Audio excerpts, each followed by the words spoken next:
Not that long ago, the Chicago Bulls were the laughingstock of the NBA.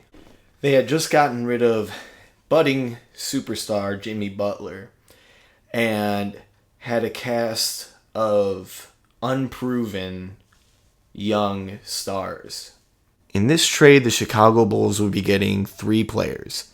Chris Dunn, who at the time was a promising defensive point guard who needed a little bit of work on the offensive end, to say the least.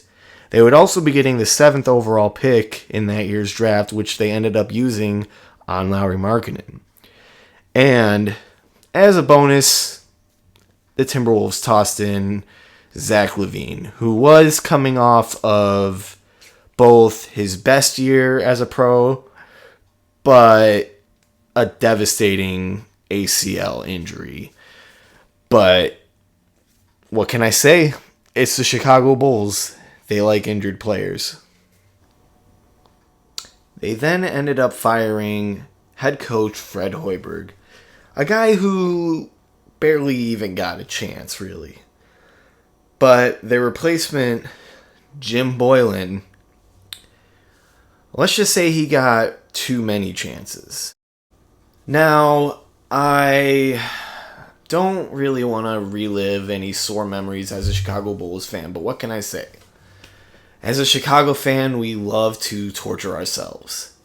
And what better way to torture ourselves than to relive arguably the darkest memory in Chicago Bulls history than to talk about Jim Boylen, even for, let's give it a minute and a half tops.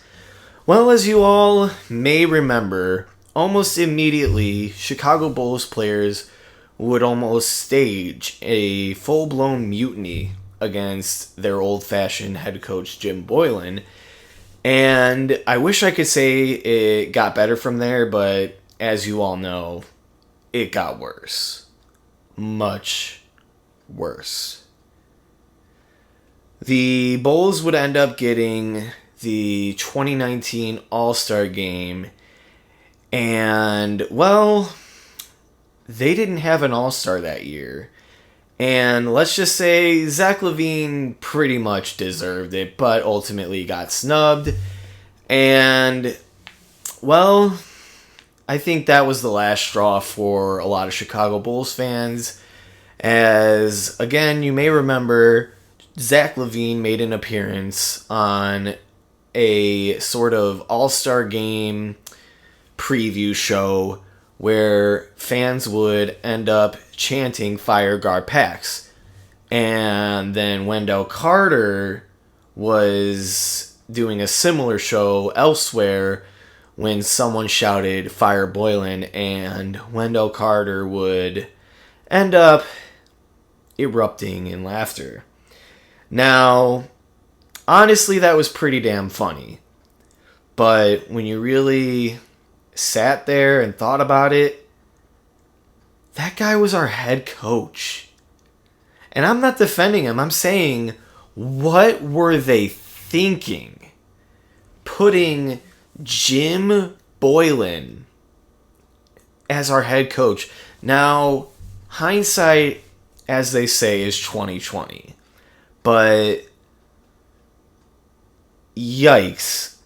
I mean, if I could go back and just go down on my knees and beg the front office to at least give Fred Hoiberg a second chance, I would.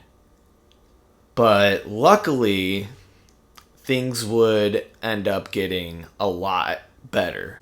Eventually, owners would fire Gar Forman and demote John Paxson, which ultimately led to the firing of Jim Boylen. And, well, we never looked back. They hired Arturas Karnisovas and Mark Eversley, and they hired Billy Donovan. And the Bulls obviously had a pretty decent season in 2020-21. They ended up trading for two-time All-Star Nikola Vucevic. And in the off season, well, they really kicked it into high gear because, as everybody knows, they signed Lonzo Ball and ended up doing a signing trade for DeMar DeRozan.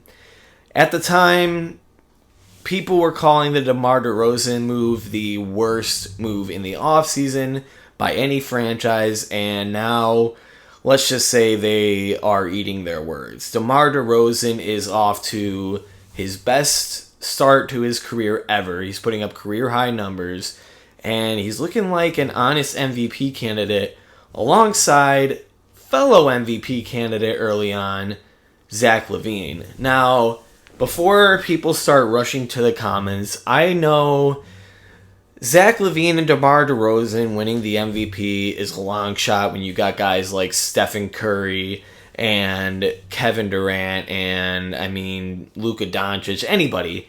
But, hey, silver lining.